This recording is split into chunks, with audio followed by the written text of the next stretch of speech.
How's that for a slice of fried gold? You think this is a fucking costume? This is a way of life. I'll be back. There's a flesh wound. I'm not gonna hurt you. I'm just gonna bash your brains. Take your sticking paws off me, you damn dirty ape! I'm sorry, Dave. I'm afraid I can't do that.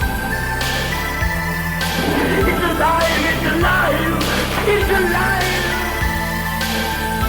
I guess everyone's entitled to one good scare, huh?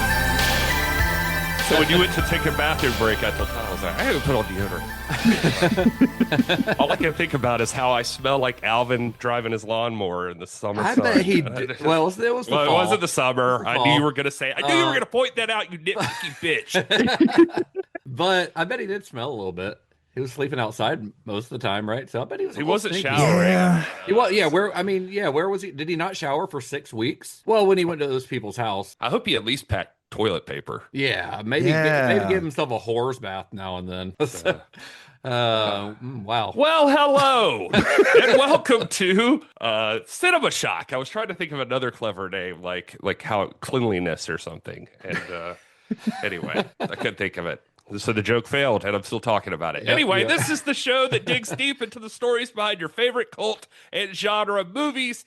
I'm one of your hosts, Gary Horton. I'm another one of your hosts, Justin Bishop. And I'm Todd A. Davis, coming to you live at 5 miles per hour, assuming there's no hills.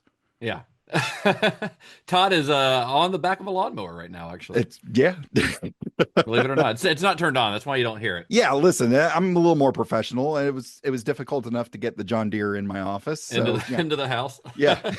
You know what I forgot to write on our Sanitary notes? Shock. Sanitary shock. There you go. That would have been the one. That's the one. God damn it.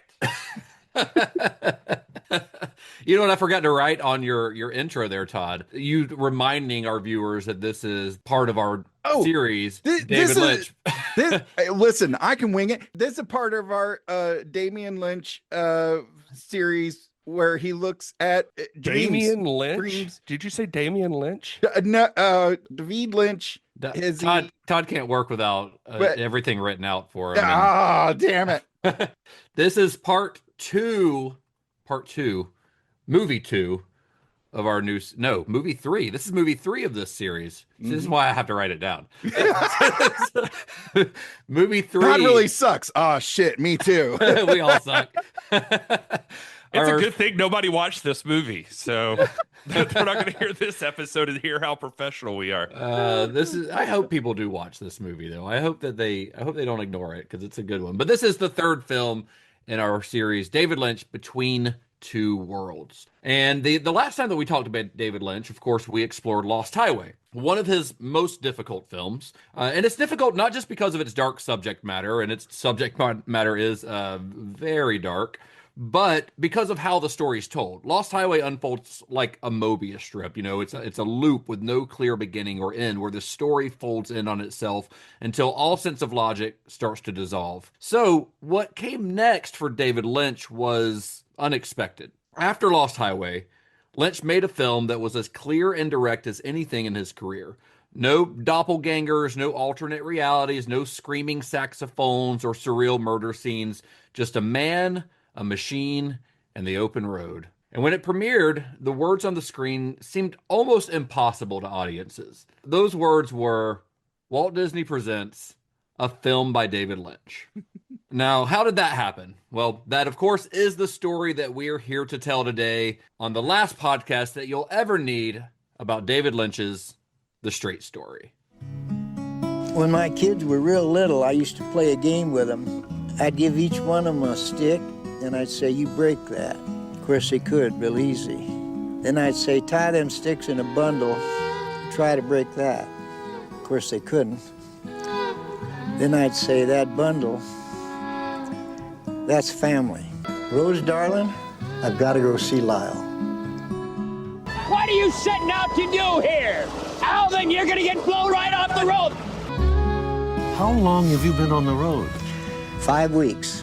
Haven't you been scared being alone? Well, ma'am, I fought in the trenches in World War II. Why should I be scared of an Iowa cornfield? Are you running away? My family hates me. Well, of course, warm bed and a roof sounds a mite better than eating a hot dog on a stick with an old geezer that's traveling on a lawnmower. How far'd you come? From Iowa. My God, you must be thirsty.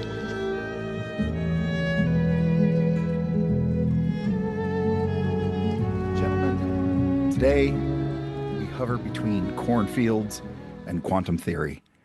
Inside this quiet box, labeled Cinema Shock, there is a hum. It's the sound of a small engine pulling a great truth across the Midwest. This is Schrodinger's spoiler alert. Now, if you've only seen the trailer for the Straight story, that heartland odyssey of one man, one mower, and one questionable idea of interstate travel, then you, my friend, are holding the box. If you have seen the trailer, yet not the journey itself, you hover in perfect suspense. Alvin Straight rolls onward, both arriving and never arriving. To listen now is to choose, to let mystery breathe, or to silence it forever. For in the moment the episode begins, the lawnmower starts, and the cat's fate is sealed. So if you listen to this without watching the film first, congratulations, you just killed the cat. But whether Alvin makes it to Wisconsin or not depends on whether you believe David Lynch gave us the straight story of the straight story. Wow, that spoiler warning took longer than Alvin's journey. It did. And I gotta, was that from this movie? Did I watch the right movie? What? Professional writer, available for... Oh, that was an original composition. At parties You can write at parties. There are writing parties. Usually he steals something from the movie, so I'm listening to it and like, what? Where was this at? I don't even remember the scene. Who was he talking to in a cornfield? The Straight story, the Blue Rose cut. Yeah, there you go. I think that is the longest spoiler warning I've ever written. Yeah, probably. The actual warning gets a little lost in there, I think. But yeah. This is a hard movie to spoil technically, but there are elements of it that I think are I think are better if you don't know them ahead of time. That's fair. If you thought you got the Lawnmower Man and Virtual Insanity in that series, no, we got the real one right here. Yeah. Right? Really glad somebody made that joke, because if you didn't, I was going to at some point. That was going to be my further viewing pick. I knew it had to happen, so I was just like, I got to get this out right now. Uh-huh. If it had been Job on this particular lawnmower, it would have been a way weirder story along the way. Okay. That sounds like a Chat GPT prompt. Like, let's just see what the internet will spit out. It sounds like Forrest Gump, depending on which part of the movie you're in. Which part of the Lawnmower Man you're in? The Lawnmower Man. If it's first act Job, yeah, it's Forrest Gump. Right. All right. Well, before we dive in, I want to take a second to thank our Cinema Shock Plus supporters, especially our newest member, KDurden, who I don't know if you guys know, long lost brother of Tyler. Oh, well. Gee. Yeah. I'm sure he never hears that joke. Yeah. KDurden has joined Cinema Shock Plus at the Projectionist tier. That's the $5 tier. That means he gets the extended episodes. He gets early access. And like all of our Cinema Shock Plus subscribers, he gets access to an exclusive section of our Discord server. He also gets discounts. I'm saying K could mean Kylie. If I could clarify, that KDurden is actually Kyle Davis of the National Wrestling Alliance. Oh, okay. Wow. So it is Subscribe. Kyle. Yeah, and he is now a ring announcer, commentator, host extraordinaire, but he initially started his career in Ring of Honor as a professional wrestler, and his name was Kyle Durden, and yes, because of that. Because of Tyler Durden? Because of Tyler Durden. That's great. Well, thank you for joining, Kyle. We appreciate it. And Kyle, along with anyone else who's in Cinema Shock Plus, like I said, you get access to all that cool stuff. You also get access to, well, everyone gets access to Cinema Shock merchandise, but Cinema Shock Plus subscribers get discounts on Cinema Shock merch. While we're mentioning Cinema Shock merch, I know I am not the biggest fan of David Lynch. However, if we had a shirt that said Walt Disney Presents a film by David Lynch, I would absolutely buy it. That's pretty good. If nobody has already made that, we might have to make that a reality. It's a pretty easy font at the beginning of this for me. It's like Helvetica or something. It's an easy one for me to Congrats, recreate. Todd. You finally pitched a shirt Justin's biting on. Don't get used to it. Yeah, I know. Well, anyway, if you would also like to join Kyle and everyone else at Cinema Shock Plus, go to cinemashock.net/plus and join. And we would really appreciate it because put a lot of work into the show, and that helps us a little bit. Goes a long way. It does. Thank you very much. All right, let's get into it, fellas. So the tale of the Straight story begins not in Hollywood, but in Lawrence, Iowa. In 1994, a 73-year-old World War II veteran named Alvin Straight decided to visit his brother Henry, who'd recently suffered a stroke. Henry lived about 240 miles away across the state line in Wisconsin. Driven by the need to make amends with his estranged brother, who's named Lyle in the film because they're assholes. I don't know. I looked and I could not find, like, why did they change the names? I don't know. We'll talk about it more, I'm sure. They change a few different names in this, but I've got a theory on that. We'll talk about it a little bit later on. But there was one problem with his plan. Alvin couldn't get a driver's license. He was old, frail, his eyesight failing, and he knew this. He knew he wasn't going to be able to get a car. So Alvin made a choice, one that felt both irrational and completely human. He was going to see his brother no matter what. So he fueled up his John Deere lawnmower, which topped out at maybe 5 miles an hour, and began an odyssey across the Midwest. It's like a hero's journey, but if you're a fucking hick. That's a rude thing to say about Alvin. I grew up in Southeast Georgia, okay? I mean, there's a difference between being rural and being a hick, though, I would say. Yeah, you're right. Yeah, and rednecks are everywhere. We know that. They're not just a southern thing or anything like that. Hicks are everywhere, but just because you live in the boonies doesn't make you a hick. Although, if you are a hick, you probably live in the boonies. I just meant it as a quick, stupid joke, and now I feel bad. Judged. Yeah, I feel terrible. Well, all told, Alvin's trip took about 6 weeks. And along the way, he slept in ditches and backyards and sometimes in the homes of strangers. His journey became a curiosity for small-town newspaper and local TV reporters, a kind of modern American folktale, which was eventually picked up by the Associated Press, and in time, that story reached Hollywood.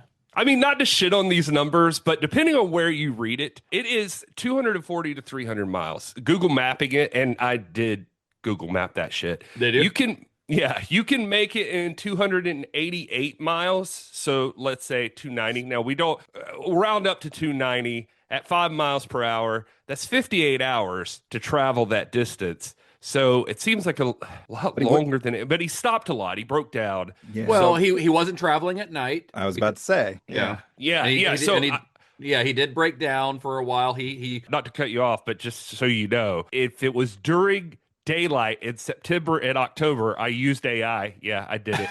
And was like, let's assume for like the average length of a day during that time. So it was meant to be like 9.7 miles driven per day, only at daylight. And that accounts for daylight hours decreasing over the 2 months. And that's for him if he's driving the full daylight hours. Like the sun comes up and he's on his motor, or not his motorcycle, his lawnmower. Yeah. Yeah, right.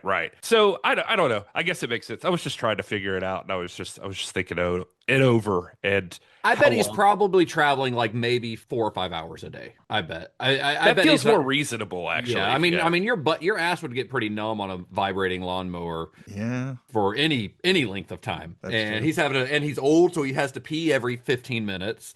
So like I don't think he's traveling for like 8 or 9 hours at a time. For what it's worth, the AI predicted it would take you, especially risking like the mechanics of the lawnmower and it being an older lawnmower and stuff like that. For some reason, whatever, it decided 61 days was a good guess for how long it would take. So that's 2 months. I mean, that's longer than what it actually took, I think. Yeah. So he made good time.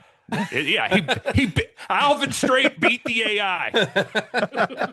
It's like when you have your Google Maps on in your car, and it's like it tells you it's going to take 2.5 hours. You get there in 2 hours and 20 minutes, and you're like, "Fuck you!" Yeah, bitch. Now I'm just picturing Alvin like white knuckling the steering wheel, just like ah. He does that in one scene. Yeah, I'm driving like a bat out of hell. He does do that in one scene. Anyway, we got off base. Where are we at? So Mary Sweeney.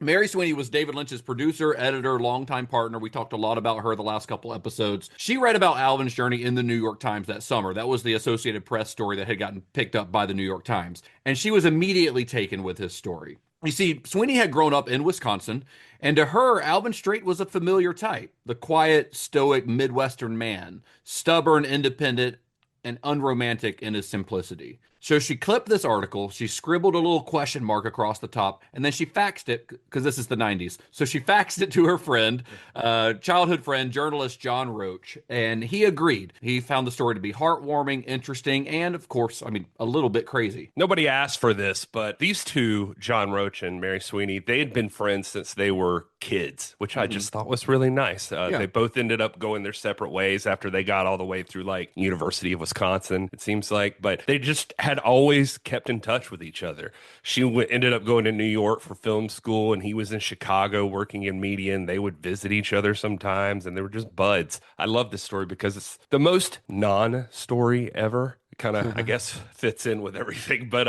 yeah. So she's becoming an assistant editor in places, and I just thought this was neat because this is not on like her IMDb or anything. I found an interview with John Roach where he talks a little bit about this, where they started communicating when she got into Hollywood, and she was actually working on Reds with Warren Beatty and Diane Keaton, who just passed as we're recording this.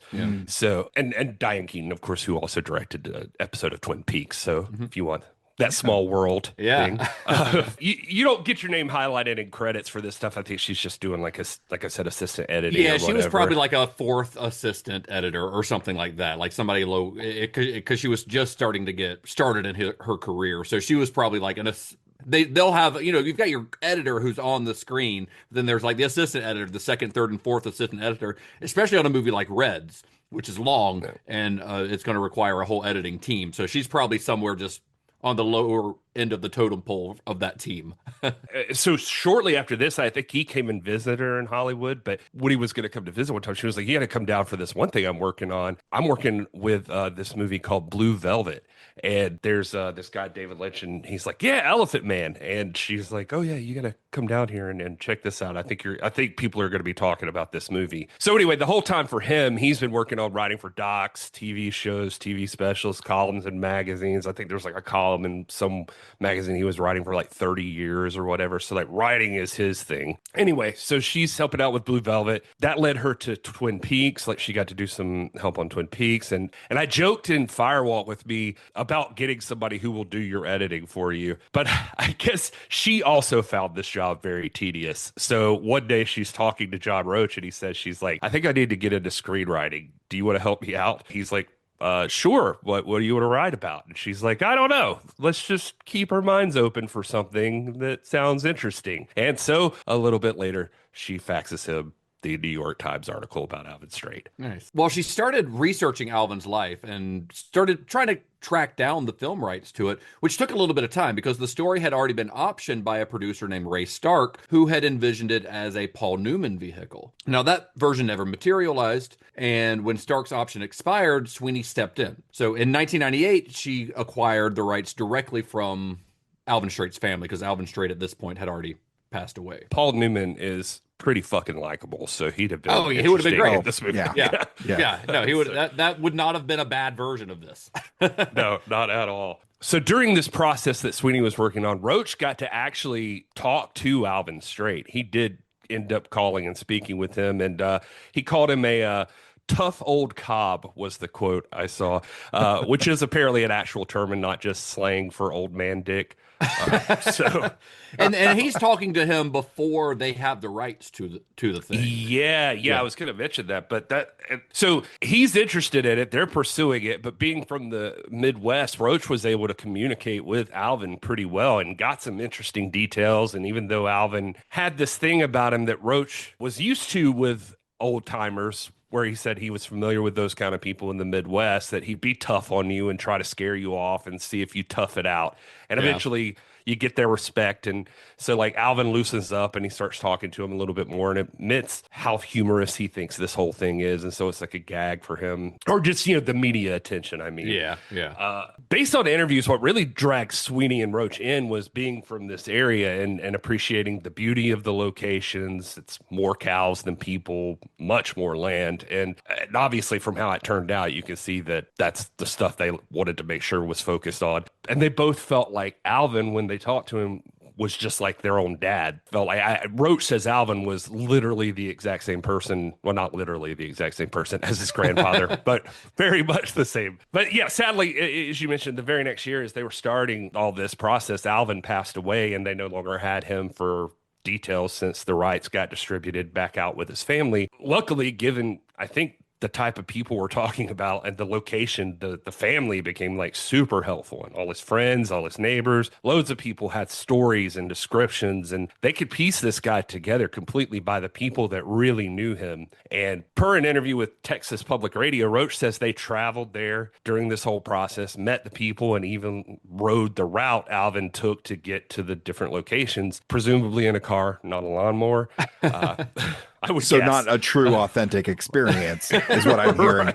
Right. Here we are, just more Lynchian bullshit. Yeah, well, and speaking of, and to Justin's point just a minute ago, I read that Ray Stark's option didn't lapse till like 2 years after Alvin Straight died. So they were doing this anyway. They were locked in that this was going to happen, and we're still doing the work. And so when you think about it, that also feels very ballsy. Yeah, Lynchian ballsy. But it was just like their brains wouldn't let go of this idea. And so they were just like, we're doing this and we're going to will it into existence or something. Well, it kind of goes to what you were saying, Justin, in Lost Highway, of like there were projects like he started and started building the sets and until it was like nail in the coffin, not going to happen, like pursued it anyway. Yeah, well, and I think with them, and I don't know this is just speculation, but with Roach being a writer anyway, if they had not been able to get the rights, maybe they would have been able to write a book or something like that, that based on his story, using all of this research. So who knows? Yeah. Well, Sweeney, as she began to work on the screenplay for this, she was, of course, keeping David Lynch updated. I mean, they lived together. They were romantically involved. They had been for quite a while at this point. They lived in the same house together. So while Mary was probably, in one room of the house writing this, and remember, this is like the Lost Highway house, right? So Mary's off in one room writing this tender, like deeply human, sweet story. Lynch is like in the next room stapling dead mice to dinner plates or photographing oil stains in the driveway or something. So all this creativity is happening all at the same time here. But David Lynch was supportive of her project, but he wasn't especially interested in directing it himself, at least not yet. Yeah, despite what you might think, like Sweeney and Roach very much viewed this as like an independent project. Obviously, Lynch was around, like you said, but Roach says he was there. He was probably eavesdropping in on conversations here and there when they're debating stuff, but they weren't setting out with a goal for Lynch to have any involvement in this whatsoever. In fact, Mary Sweeney says she didn't even think it was in his wheelhouse. I mean, on the surface, it doesn't feel like it is, and that's a big part of discussion when anyone talks about this film, is how much of an outlier it feels like. But when they finally finished their script, they did a few drafts of it, and they got it to a point where they're like, all right, we need to get some feedback on she asked David Lynch to read it, and just to give some notes, a little feedback, because he's he's a seasoned director. So the next day, Roach calls her up and says, okay, well, you gave it to David. How did it go? What did you think? And her reply was, David's asked us not to show the script to anyone else. Now, that reply could mean a lot of things. I feel like Roach says he was like, so is that good or really bad news? Yeah, it could be like, hey, don't show this to anyone. Let's not embarrass yourself any further. Right. And he said I'm gonna have to call you back. I just shit my pants. Hold on. He said even Mary was like, I don't know. Let me find out more about what's going on. Yeah.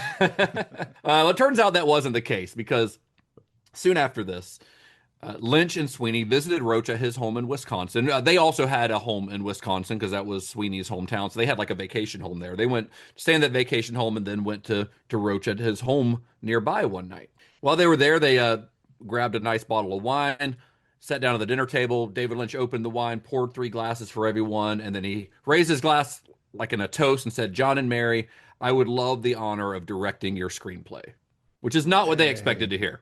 Yeah. Yeah. How funny would it have been though if they'd have been like, hell no. Like, That is not what we've seen Lost Highway. Listen, we're not doing that, Dave. Are you sure? There aren't any backwards talking dwarves in this one, David. Yeah, exactly. Not yet. Not yet. There's not. But wait till you see Alvin Straight in the dream world. He gets off with he gets off the mower with the 2 canes and ends up doing the dance. Yeah, he does. Oh my god! Just to a real slick bossa nova beat by Angelo Badalamenti. It's gonna be great. And he's like, "I'm Alvin Straight," and I go, "Ooh." But supposedly he did tell him. He said that he had zero interest in this project until he read their script. In fact, he told them that out of all the scripts he'd ever read by someone else, he didn't like any of them except 4, and this was one of them. Yeah, and that's something to keep in mind with this movie. This is the only time in David Lynch's entire career that he's directing a screenplay that he didn't write or co-write. Like that he had no hand in the screenplay at all. This is the only time that ever happened. So that's, I mean, so obviously there's something about this project that spoke to him. And because like Sweeney, when he read Alvin's story, he just became completely taken with it. Now, some critics would later suggest that the Straight story was Lynch's attempt to repair his reputation after the critical and commercial failure of Lost Highway. But Lynch always insisted that that was not it. As he told interviewer Chris Rodley in Lynch on Lynch, he hadn't gone looking for a mainstream story. He was simply waiting for something that he could fall in love with, like he always did. And he fell in love with Alvin's story, just the decency of it, the purity of what he did. This is a direct quote from Lynch. He says, "It could have been something even harder to understand than Lost Highway, but there was something about Straight's story that moved me." And just like that, the man who built his career on nightmares was headed to Iowa to make a movie about grace. I mean, Lynch is Lynch, but let's not forget that he is also a sap sometimes. So I truly believe, yeah, I believe this story just made him happy at first. Especially in the middle of making movies that got him so much shit. I can see how this might just feel like a nice thing to look at. Yeah. But I did find video of their press conference at the Cannes Film Festival, and the actual reason he gave there was, quote, "It was the emotion of the script that Mary Sweeney and John Roach wrote. And I think it's the phenomenon of forgiveness. That's what struck me." Yeah. So, yeah. But his comedian's like immediate and total. Like once he hones in on this thing, because the production is like breakneck for me. Oh, yeah. Yeah. It does not take long. So once he had decided to direct the Straight story, you know, he wasn't just choosing a project. He was stepping into a world that was completely unlike anything else that he had ever created. I mean, think about it. Like, this is the guy who gave us Blue Velvet and Twin Peaks and Lost Highway, the poet laureate of American darkness. And suddenly he's casting a movie about an old guy driving a lawnmower. I mean, that's when you ask somebody, what is this movie about? It's about an old guy driving a lawnmower. I mean, yes, below the surface, there's a lot more going on, but that is the plot description. It's like if Francis Ford Coppola followed Apocalypse Now with like Homeward Bound. Like, like what are you going to do next? And it just doesn't, it feels like it doesn't make any sense. It's like a complete opposite of what you would expect. So you're casting a movie about an old guy on a lawnmower, and who do you get to play that? Because the entire movie is going to be on this guy's shoulders. Jack Nance, obviously. You know what? 5 years prior, you would have probably been right. Yeah, I was about to say, Jack Nance would have absolutely been on that lawnmower. You probably would have been right. Yeah.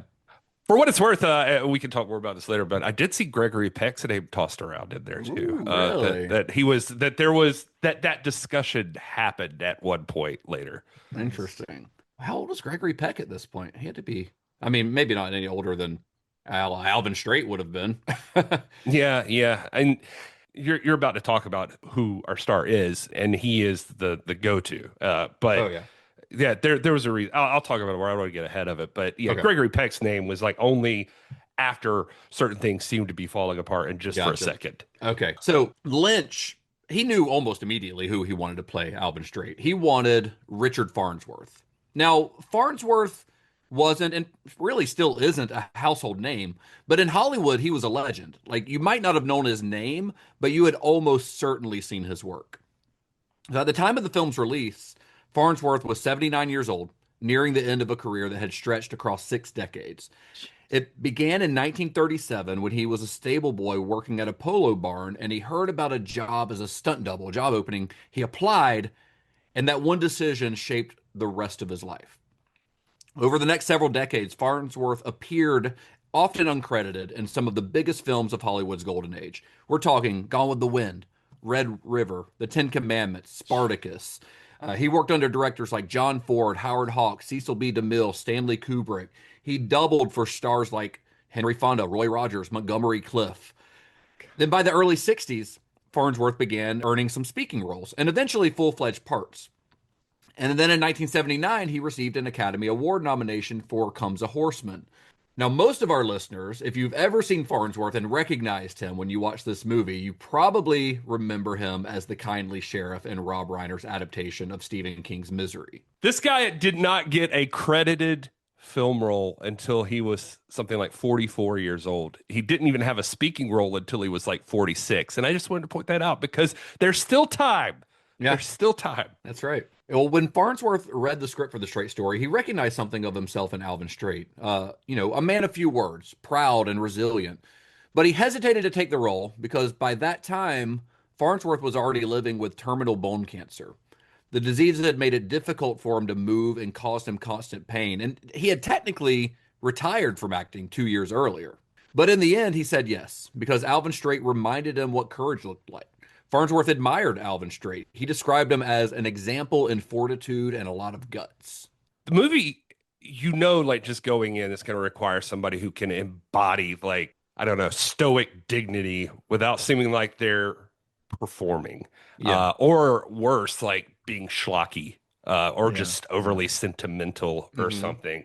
And Lynch admitted that the whole success of the movie hangs on this guy's performance. Like, he needs somebody who looks old and frail, but is, I think the term he uses, unflinching. There's a quote from him about Farnsworth that I really like, where he talks about, he says, quote, "You rely on actors, but many times you have other things that are happening around them. It's not that they don't do great work, and I've worked with some of the best, but this is so pure and so simple. There are no tricks. It's straight ahead. There is nowhere to hide. If Richard's not delivering the goods, we're in big trouble." It's a fine line to walk because you've got this sort of simple, stoic man who's, admittedly, with everything he's gone through, a little cranky, but also conveying this approachable sweetness that seems to draw out a similar sweetness in others.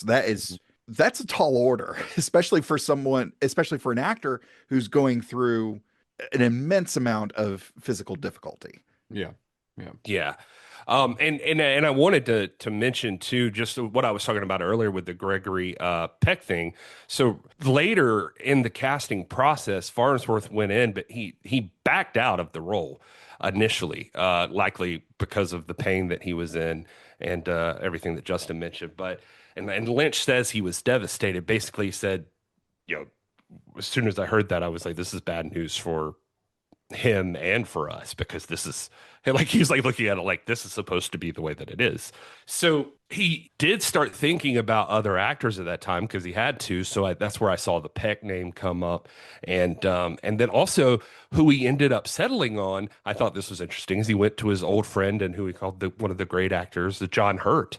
And so he called John Hurt, and John Hurt accepted the role. Wow. And so that was what was happening. But the irony of this is so potent, you could save it in formaldehyde. Farnsworth, who is old as shit, and like I said, turned down the role. He says he wasn't feeling up to it, dude, because he was going to have a hip replacement, or maybe even a double hip replacement at the time. And so he also saw the idea of riding that lawnmower. He was like, I can't. I can't do this. But fate or David Lynch's magic intervened or whatever it is. And so Farnsworth's talking to his agent and he's just like, I thought about it. I ain't getting around too good. I walk with a cane. And the agent's response is legendary. He was like, you're not going to believe this, but this guy has 2 canes. And so Farnsworth is like, well, gosh, I think I can handle that then. And so he calls David Lynch back up and says, you know what? I am going to do this. And so Lynch had to call John Hurt and say, actually, he's going to do it now. And Hurt was apparently very gracious and was just like, totally understand. That's great. And backed off of it. And Lynch was ecstatic. And he talks about it in some interviews I saw, just how lucky he felt that he knew that he was bored to play this role. And it felt like there was this pre-existing reality that it had happened. It was destined to happen. And so it was kind of confusing when it wasn't working out. So he even, when he heard about Farnsworth's concern, agreed and promised him that they would make a custom silicone cushion for the lawnmower seat that he uses in there that like makes it perfectly comfortable for him to use. That's amazing. Well, Farnsworth casting gave the straight story its heart, but Lynch still needed someone to match that quiet gravity, someone who could embody compassion without sentimentality. So for Alvin's daughter, Rose, Lynch looked to someone he had known for decades, but had yet to work with, and that was the great Sissy Spacek. Spacek's connection to Lynch went all the way back to the Eraserhead days. We talked about this back in our Eraserhead episode way back when last year. On that movie, she had helped out on the set. She had even contributed financially when the film's production stalled, using earnings from Carrie to help get it finished. She was at the time, and still is to this day, married to Jack Fisk, Lynch's childhood friend and frequent collaborator, who would go on to become one of Hollywood's most respected production designers. Now, Lynch had wanted to work with Spacek for years, waiting for a part that could match her warmth and understated strength, and he found that in the character of Rose, a woman defined by kindness, empathy, and resilience. So after reading Mary Sweeney's script, he called up Spacek, and he said, I'm not going to do his voice justice, but you can just hear him say this in his voice. He says, "Oh, come on. Listen, we've both done it, Justin. Come on." I've done it too at various points. I can't do it on command. It's got to be spontaneous. He's got to do his hair. Yeah, we won't look. Go. He says, "Sis, I've got this part. She's just beautiful." That was good. Was that I good? like that. Yeah. I love that he has like short names for every single person. Everyone. Yeah, that's just what he does. Good for him. It's sweet. She took her role very seriously because she's gonna have to master somebody that has an unusual stutter is what it is. So and apparently in a couple of places I saw she had like a dental prosthetic that she put in, and I wasn't 100% sure because I didn't see that everywhere, but I found some sources that had it. But anyway, she spent a week or 2 weeks with the real life Diane, Alvin's daughter, to prepare.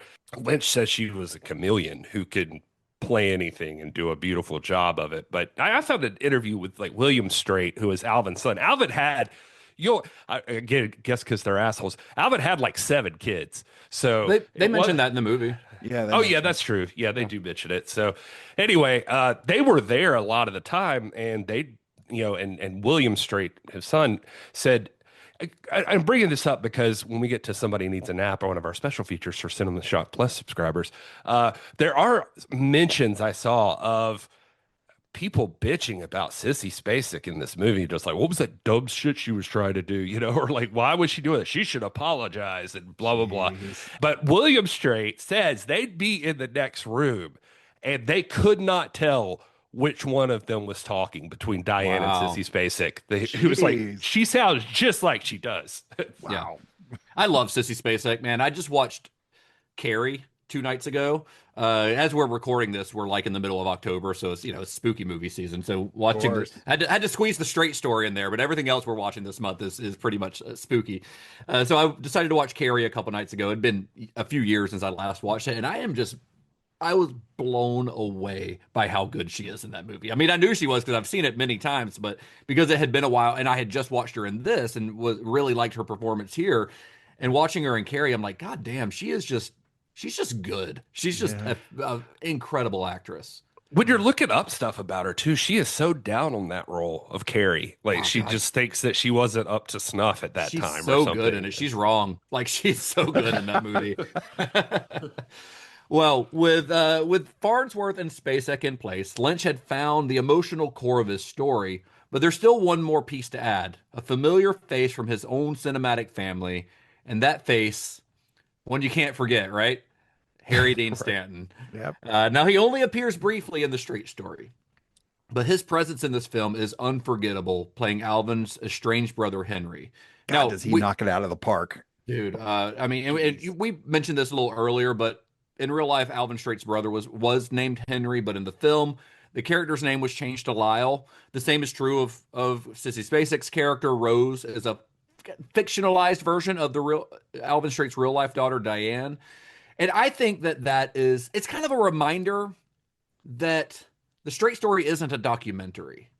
This isn't a documentary about Alvin Straight's life. It's a dramatization. It's a poetic interpretation of Alvin's journey. Yeah. Like everything that we see, every encounter we see Alvin have in the movie, that didn't happen in real life necessarily exactly like that. Much like they had done on The Elephant Man, Lynch kind of reshaped the truth just enough to find something a little bit deeper within it, because like I said, he's not making a documentary. He's not trying to, everything doesn't have to be like the exact specific detail as it was in real life. He's searching for the emotional truth of the story. And I think and I think by changing the names, it gives you a little bit of poetic license to do that without offending the legacy of the real person that you're portraying. Yeah. Now, Alvin's story, I mean, this is very much Alvin's story, so his name being left the same makes sense. But other characters that surround him, I can see the reasoning behind changing that. I mean, they did it in The Elephant Man. John Merrick's name was changed in The Elephant Man. It's still his story, but there are details changed to make the emotional truth hit a little bit harder. Yeah. So, speaking of Harry Dean, Stanton, at this point, we know he's a fixture in Lynch's world. He's already appeared in Wild at Heart, Fire Walk with Me, and even in the short film The Cowboy and the Frenchman, which is the first time they worked together. So when Lynch called, Stanton didn't hesitate. He immediately said yes. He was simply happy to work with Lynch again. He loved being on a David Lynch set. Yeah, he was so confident in his relationship with Lynch that he asked, apparently, for his name to not even be in the front credits for I think David Lynch said for, quote, kind of an obvious reason. Yeah. But Lynch talking about him during this time just calls him like a man of so much heart and soul, the one who can really deliver the goods. And so, yeah. And if you could get Harry Dean Stanton to show up for literally one scene and it has the entire emotional arc of the whole movie land perfectly, like 10 out of 10, you're either a genius or a magician or both if you're David Lynch. Yeah. So, yeah, I mean, that in 5 minutes, Harry Dean Stanton made me have all of the feels in the world. And I've never before, like, I knew that I liked him and I knew that he was a good actor, but just in that little bit of time for Harry Dean, all the props of the world to that guy, because he just, I don't know, man, this is ridiculous. Well, I mean, the whole journey is to that point. This whole journey that we've gone through is to that point, so it has to land. And by casting someone as good as Harry Dean Stanton in that role, I mean, that's it's a lot on the shoulders of a single actor, but it's also like if you cast an actor who is that good, and we know Harry Dean Stanton is that good, then you've got the confidence that it's going to work. And it's interesting for you to say that Harry Dean Stanton asked for his name to not be in the opening credits. The section I cut out here, my notes says, so confident in his relationship with Lynch was Stanton that he asked for his name not to be in the front credits. That's interesting because I felt it was a deliberate choice by Lynch. This was an assumption on my part. I didn't read this anywhere, but his is the first name that we see when we fade to black, or when we fade to stars, actually, at the end of the movie. His is the first name we see. We don't see directed by David Lynch. We don't see anything else. We say Harry Dean Stanton as Lyle. It's kind of like a little period on the end of the film. And I think that it works so well because I think if you saw Harry Dean Stanton's name at the beginning, even if you didn't have it as Lyle, if you just saw him in the credits, I think you would, like, people are familiar with Harry Dean Stanton at this point. He's done Pretty in Pink, like he's done Alien, he's done big movies. People know who he is. So I feel like you're going to be sitting through the movie waiting for him to show up. Yeah. Whereas if you don't, it hits like a reveal, kind of, Yeah. It creates a false expectation if you know he's going to be there. Mm-hmm. Yeah. Yeah, and admittedly, I was looking for him. And then I think I realized I didn't look at anything about the movie before watching it, so I wasn't sure like what role he was in necessarily, but I knew he was in the movie. Part of the way through, I started to think, oh, he's probably the brother. Yeah. So, we'll see him towards the end. And then even then I was like, I wonder what all he'll do, kind of, you have that in your head, but because you know who he is. But I think if you don't know that he's in it and you just start watching it and then he shows up, like me and Bunny watched this the other night and she audibly gasped when he walked out of the door. Like that's the reaction. And I think it's because there's a gravitas that Stanton brings to everything that he does that makes him perfect for this small but crucial role as Alvin's brother Lyle. I think Harry Dean Stanton has maybe the saddest eyes in Hollywood. Yeah. Like eyes that can just say everything that a line of dialogue can't. Yeah. And I think his role in this film is proof of that. Like his performance here, you said 5 minutes. I think that's being generous. I think he might have 2 minutes of screen time in this. Yeah. He spends most of it going from the front door to that chair. You're right. Yeah. I was going to say, I was counting the 5 minutes as when he opens the door. Right. Yeah. To be honest, I had a Tony Randall, a Tom Hanks, Tony Randall moment when I saw him. I was like, hey, Harry Dean Stanton. Yeah. But I think he might give the greatest single scene performance I've ever seen in a movie. Yeah. With like 2 lines of dialogue too. Yeah. Because that's the thing, when him and Alvin sit there, like they say almost nothing. Yeah. There's very little said between them. We never, throughout the course of the movie, and I'm sure we'll bring this up again later as we continue to discuss it, but we never learn specifically what caused the rift between these brothers. Because it doesn't matter at this point. And I was about to say, Alvin says that in the thing, like whatever it was that made us so angry, it doesn't matter anymore. It doesn't matter anymore because they're old, they're tired, they've got more days behind them than ahead of them. Whatever drove them apart at this point in time, it's ancient history, and neither one of them wants to leave the world without making it right. And you feel that. You feel all of that in that stillness between them when they just sit there together on the porch. Yeah. Like when Lyle notices the lawnmower and he says that like, you came here to see me on that thing or something like that. Yeah. But he gives this look and you start to see tears well up in his eyes. And that is such an incredible performance from Stanton to be able to do that and to be able to convey all of that with just his eyes. Like he's not weeping or anything, but you just see his eyes get wet. Yeah. Like it's like you don't see a tear come down, but you see his eyes get wet. Yeah. And in that moment, you can kind of feel whatever this rift between them was, you can feel it healing like in front of you with no dialogue, no exposition, just his face. Yeah. And I think it's one of the most powerful performances I've ever seen. And it is literally 2 or 3 lines of dialogue and a couple of minutes of film. It's Harry and it's David Lynch, like, because obviously like the build up to getting there is super important. It's the payoff for everything. Yeah. Yeah. But you're right. Like you watch it heal in front of you. And so it doesn't matter what happened.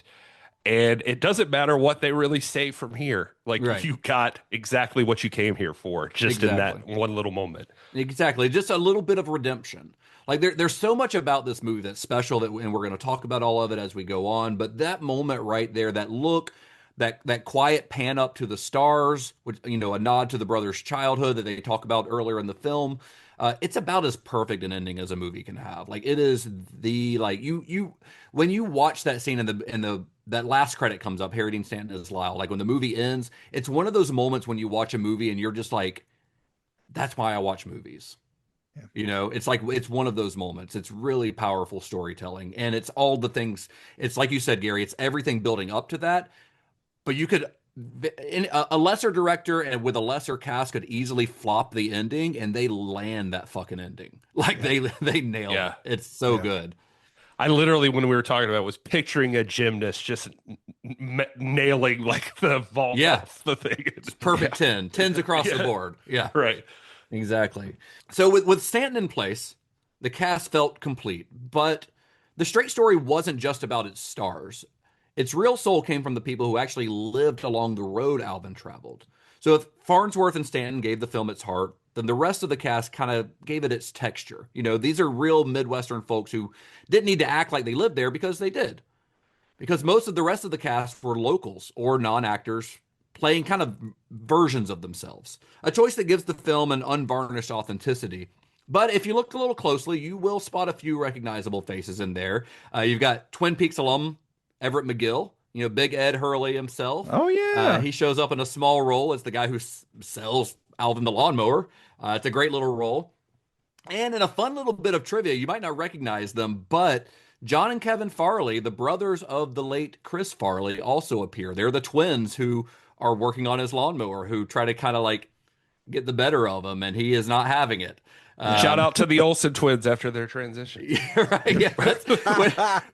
When they said the Olsen twins, I was like, Mary Kate and Ashley are in this? I had the same thought. I was like,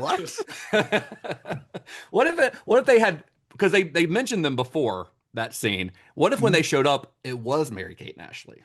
Perfect. Then, yeah. But this is like, 1999 Mary Kate and Ashley, so they're like 11. Listen, it's David Lynch, but on the flip side of that same coin, it is Disney. Like, yeah, you got to get that crossover crowd. It might be Mary Kate and Ashley. I was gonna say, like, during this movie, that would probably be like a sigh of relief for some people. It's like when the Olsen twins get out of the car, so everybody be like, okay, and they're just covered they're in like mechanics coveralls and covered in grease. We're back now. We're estranged twins, and our moms and dad are getting back together in Hawaii while we run the family auto body shop. They just wandered in from a whole different straight to video movie. Yeah. Well, I do want to talk a little bit about these guys, John and Kevin Farley. Like most people who are watching this movie, you're not going to realize who they are. I mean, one of them, I think it's Kevin, looks a lot like Chris Farley in the face. Right. Yeah. So if you know they're brothers, you can definitely tell because they look like brothers. But these are some guys, you know, Alvin, as he's on his journey, he meets a lot of folks who feel like they could have wandered in straight from Twin Peaks. Those odd, slightly heightened small town characters that Lynch loves. I think about the lady who keeps hitting deer as one of those. Like, that's a very Twin Peaksian kind of character. And the Olsen twins here are another. They feel like kind of like they wandered in and out of Twin Peaks, or they relocated from Twin Peaks to wherever they are in the middle of nowhere, Iowa here. But this scene, it starts off as a funny, almost throwaway scene, you know, that becomes unexpectedly touching because of Richard Farnsworth and because of Alvin Straight. Because he ends up kind of chastising the brothers, like gently chastising them, but he chastises them for their constant bickering because he knows what a rift between brothers can lead to. Yeah. Like, he's kind of giving them a life lesson here, even though he's also making them cut his bill in half. Like, he's using that as like a learning point. This is, I can teach you guys a lesson during this. Because at his age, he's got the hindsight that they don't have to know that no argument or grudge is worth carrying forever. And he tells them, he says, there's no one knows your life better than a brother that's near your age. He knows who you are and what you are better than anyone on earth. And so I feel like casting the Farley brothers, whose own much more famous brother had died less than a year before they filmed this. He died in December of 97. So they're filming this in like September of the next year. I feel like that had to be a little intentional, right? I feel like they had to have read this script and the material hit them on some sort of deeply personal level. I couldn't find anything about how they got involved in the film, but if you know who they are and you watch that scene in particular, you're like, there had to have been something about this that moved them, that made them want to be a part of it. Yeah, and unfortunately, none of the Baldwins will die, so... None of them? They're all still around? I think as far as I know, they're all still around. Are there any good ones left? Were there any good ones to start? I mean, we thought they were, and then they, got progressively worse. Yeah. One of them's like really into Jesus these days, isn't he? The Biodome one, right? Yeah. The Biodome one. I don't know any of their names except for Adam. I know Adam Baldwin. He's not even related. Yeah.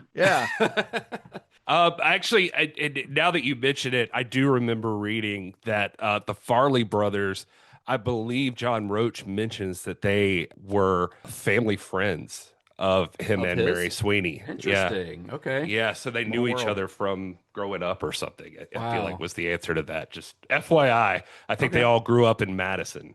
Okay, and I'm sure if they, knowing them, we're like, we should let these guys read this script at least because they're going to find something in it that kind of hits close to home for them. But it's a great little scene because it does start out as one of those comedic moments that turns not sentimental but touching. Yeah, actually, now that I'm saying that, I just looked closer at that source, and it says that Chris was actually intended to be in the role initially and passed away before he could take Wow. Yeah. Huh. So just to go even further with that. Yeah. Wow. I guess that's it's an anticlimactic way to pause. We should have, I don't know, we should have come up with some sort of tease or something. You got to make sure to tune in next week where you can learn why David Lynch stuck his dick in the gas tank of a John Deere. The reason might surprise you. Well, that is where we'll pause for this week. Next time, the Straight Story leaves the driveway from the back roads of Iowa to the red carpets of Cannes. Yeah, well, that required an airplane or boat, I guess, at some point, not just on the lawnmower. I appreciate the wordplay there, Justin. That's very well done. But yes, from Iowa to Cannes, and somehow to Walt Disney Pictures. We'll talk about how that happened next time. Of course, if you were a Cinema Shock Plus subscriber, then you would already be hearing the full extended version of this episode, complete with bonus segments, early access, plenty of other perks. Members get access to our private Discord community, merch discounts, and Fire Shock with Me for all you David Lynch fans. That's our complete bonus series where we watch through every episode of Twin Peaks seasons 1 and 2. So you can join at cinemashock.net/plus and help us keep the show going strong. And join us next week as we continue our series, David Lynch, Between Two Worlds.